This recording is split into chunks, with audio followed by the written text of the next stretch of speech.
Nakon što smo vam pokazali na koji način se kalemi voće u ljetnom periodu, na red je došao i kivi. Kivi je voće koje se sve češće uzgaja u našim krajevima, a naročito zbog toga što su zime sve blaže. Iz tog razloga posvetiti ćemo pažnju ovom voću i u nekoliko videa opisati način uzgoja, gnojidbe, zaštite i orezivanja. U ovom videu pričati ćemo o kalemljenju ovog voća. Zašto baš kalemljenje? Inače, kivi je biljka koja dosta lako niče iz sjemenke i razvoj biljke često teče bez većih smetnji.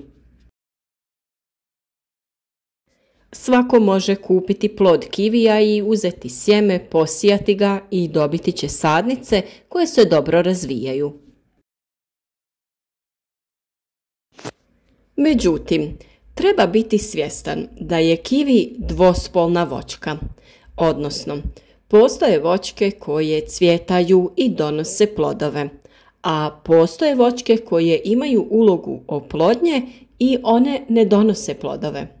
Prema tome, imamo muške i ženske kivije. Samo uzimanje sjemena je jednostavno, a sijanje se može izvršiti na dva načina. Prvi način je da sjeme koje smo uzeli posijemo plitko u supstrat, zalijemo i prekrijemo PVC folijom. Nakon 10-tak dana sjemenke će proklijati i mlade biljke će polako izlaziti iz supstrata. Jako je bitno održavati vlažnost supstrata, a temperatura treba biti oko 20 do 25 stepeni Celzijusa. Drugi način je da prvo sjemenke držimo u vlažnoj maramici dok ne klijaju. U idealnim uslovima vlažnosti i topline već nakon nekoliko dana pojavljuju se prve klice. Nakon toga možemo proklijale sjemenke prebaciti u odvojene posude.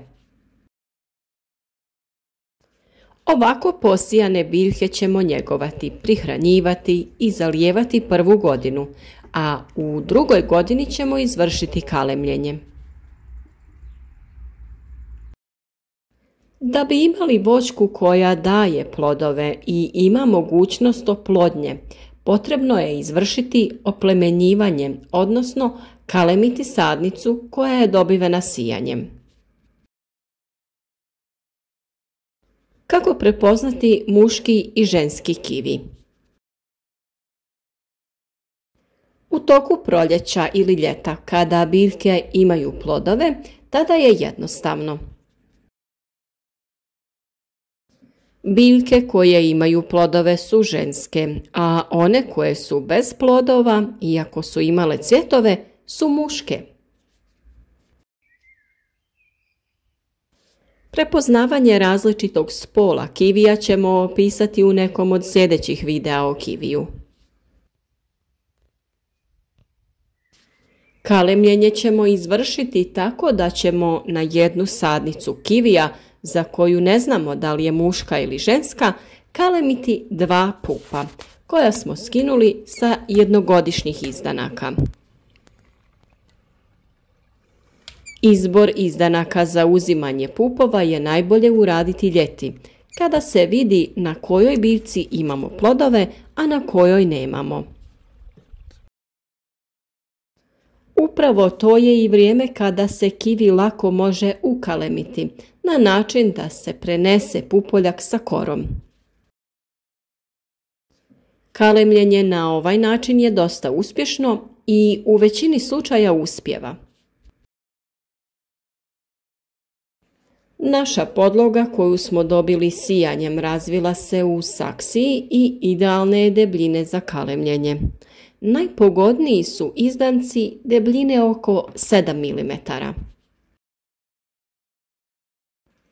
Postupak kalemljenja vrši se tako što se na podlozi odstranjuje kora, na način koji možete vidjeti u videu. Istim postupkom se skida pupoljak sa drugog izdanka. Pri odvajanju pupoljka treba voditi računa da je oblik takozvanog čipa odgovarajući, da bi se što bolje poklopila kora na podlozi i na čipu na kojem je pup. Ako se oblici ne podudaraju, može se izvršiti korekcija na podlozi. Naravno, treba obratiti pažnju na orijentaciju samog pupoljka. Potrebno ga je okrenuti tako da peteljka lista bude ispod, a zadebljanje, odnosno pup, iznad. Ako je oblik odgovarajući i kore se podudaraju, čip sa pupom ćemo omotati tankom PVC folijom. Na ovaj način spriječiti ćemo i sušivanje spoja i kore će srasti jedna sa drugom. Jako je bitno da se ovaj postupak radi pri nižim temperaturama, a najbolje predvečer. I bitno je prije kalemljenja da se biljka dobro zalije. Tada će sokovi koji struje kroz biljku biti obilniji i pupoljak će lakše dobiti potrebnu vlagu i hranjivo. Već nakon nekoliko dana sa čipa će se odvojiti peteljka od lista. Ostati će samo pupoljak koji nam je jako bitan. Iz ovakvih pupoljaka u narednoj godini dobiti ćemo izdanak koji će biti poznatog spola. Mi ćemo na svaki sijani kivi kalemiti po jedan muški i jedan ženski pup. Na ovaj način dobiti ćemo biljku koja na sebi ima dva glavna izdanka različitog spola i trebati će voditi računa da se pri orezivanju oba izdanka ravnomjerno puštaju da rastu. Ovakav način je dosta pogodan jer nam je dovoljno da imamo samo jednu biljku, a da ona uredno rađa plodove. U narednim danima treba obratiti pažnju na vlažnost i redovito zalijevati biljke. Budući da se radi o kiviju u posudama, mi ćemo naše kivije držati u hladu ispod kestena. 10 dana nakon kalemljenja može se primijetiti da li je pup još živ ili se osušio. Ako je potrebno, postupak se može ponoviti, ali na drugom mjestu.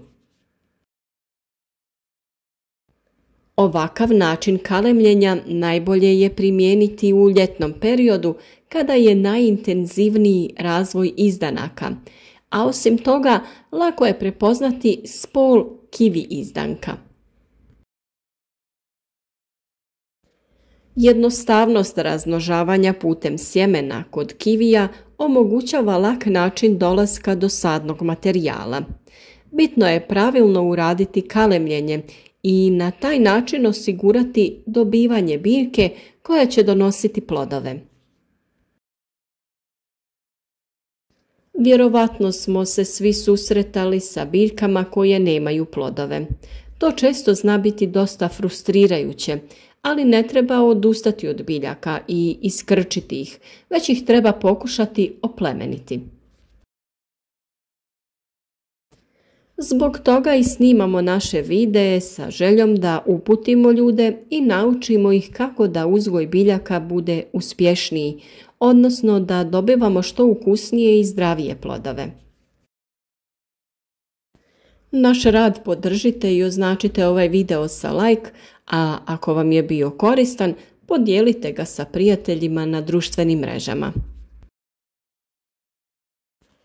Pišite nam u komentaru o vašem načinu uzgoja kivija ili drugih biljaka, a ako imate bilo kakvih pitanja, na raspolaganju smo da vam odgovorimo na njih. Pripremamo vam još puno novih videa o različitim biljkama, pa ostanite s nama i u narednom periodu.